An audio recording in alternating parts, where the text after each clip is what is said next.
Silahkan. Baik, saya izin menanggapi Gus Muhaimin dulu. Saya ingat sekali Gus Muhaimin dulu sempat ikut meresmikan dan potong tumpeng di IKN. Ini gimana? Ini nggak konsisten. Dulu dukung, sekarang nggak dukung karena menjadi wakilnya Pak Anies yang mengusung tema perubahan.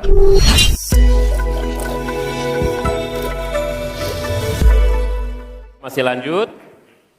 Selanjutnya kita akan beralih ke pertanyaan untuk calon wakil presiden nomor urut 2, Bapak Gibran Rakabuming Raka. Untuk itu kami persilahkan panelis Ibu Henry Saparini untuk mengambil subtema. Silakan Ibu. Dan silakan diperlihatkan kepada calon wakil presiden dan juga ke moderator.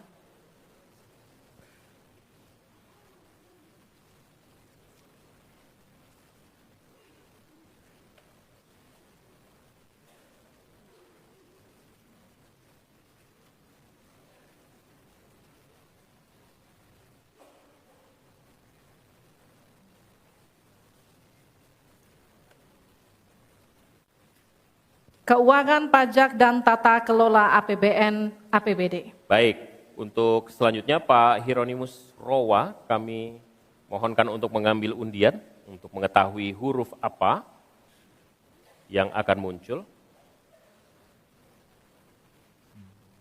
B, ya. Baik, terima kasih. Kita akan ambil dan buka amplop pertanyaan sesuai dengan undian dan silakan, amplopnya masih tersegel. Kami ingatkan kembali, mohon disimak baik-baik, karena kami hanya akan membacakan pertanyaan satu kali. Pertanyaan untuk calon wakil presiden nomor urut 2, Bapak Gibran Rakabuming Raka. Untuk subtema keuangan, pajak, pengelolaan APBN dan APBD. Hanya sepertiga APBN yang dapat digunakan untuk membiayai pembangunan. Padahal janji kerja program paslon memerlukan biaya tinggi. Pertanyaannya, mana yang menjadi pilihan prioritas anggaran? Pembangunan infrastruktur fisik atau pembangunan kualitas SDM dan ekonomi rakyat? Waktu Bapak untuk menjawab 2 menit, kita mulai ketika Bapak mulai berbicara. Baik, terima kasih. Tidak semuanya harus menggunakan APBN. Contoh IKN. Banyak yang gagal paham. Tidak 100% pembangunan IKN itu menggunakan APBN. Yang digunakan hanya 20%. Sisanya adalah investasi dari swasta dan investasi dari luar negeri. Ini yang banyak yang gagal paham.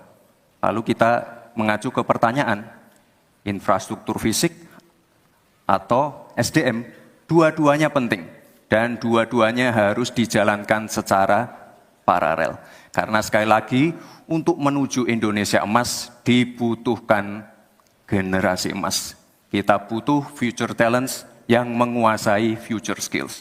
Untuk itu, di tingkat SMK misalnya, kita perlu alat-alat yang ada di SMK itu bisa memenuhi kebutuhan zaman, kebutuhan industri. Sehingga ketika anak SMK lulus, mereka benar-benar bisa siap kerja, siap menerima tantangan kerja. Lalu, untuk fisik, tidak selalu harus dari APBN, sekali lagi. Bisa kolaborasi, misalnya dengan swasta, dengan CSR. Jadi tidak semuanya harus dibebani oleh APBN.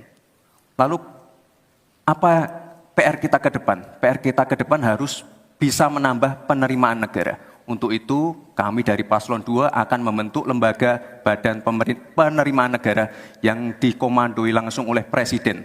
Sehingga nanti ketika berkoordinasi dengan kementerian-kementerian, ini bisa lebih luas. Dan sekali lagi kita ingin menaikkan rasio pajak, sehingga penerimaan negara nanti bisa kita gunakan untuk pendidikan, untuk kesehatan, dan lain-lain. Terima kasih.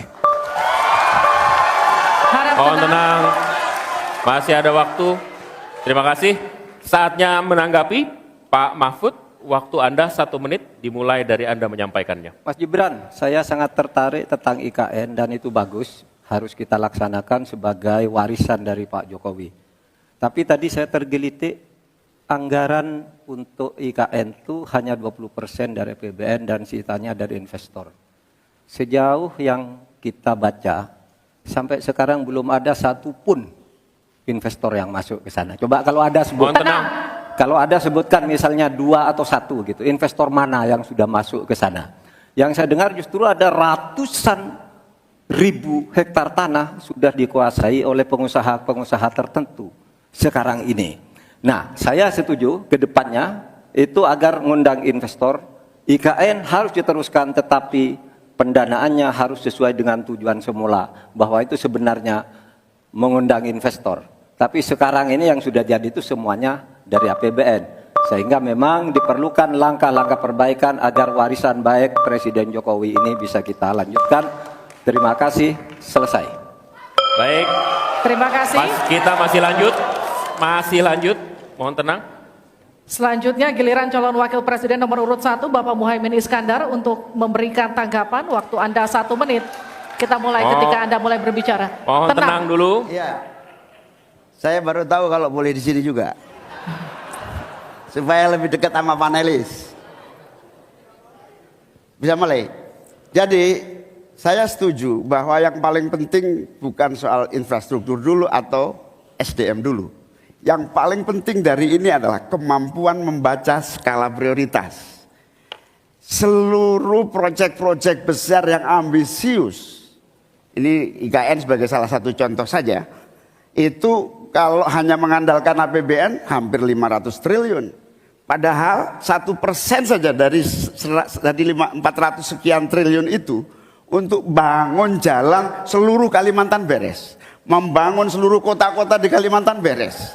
Dan yang paling penting infrastruktur yang untuk SDM 3% aja dari seluruh anggaran IKN itu bisa membangun sekolah dengan baik di seluruh Kalimantan. Itu contoh kemampuan mengambil skala prioritas. Oleh karena itu skala prioritas sangat penting.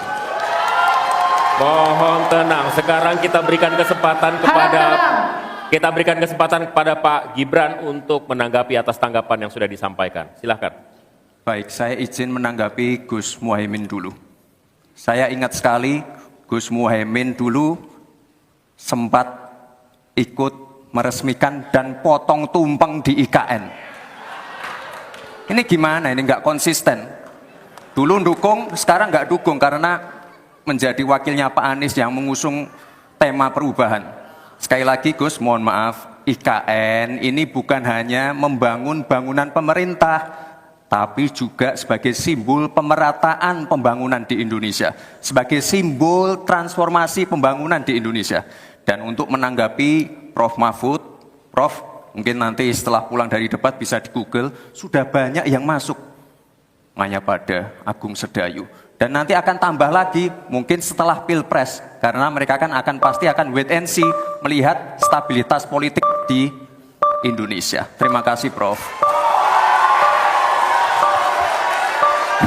Baik, silakan berikan apresiasi dan aplaus dulu deh. Biar semangat semua. 1, 2, 3 pendukung-pendukungnya silakan bersemangat memberikan apresiasi.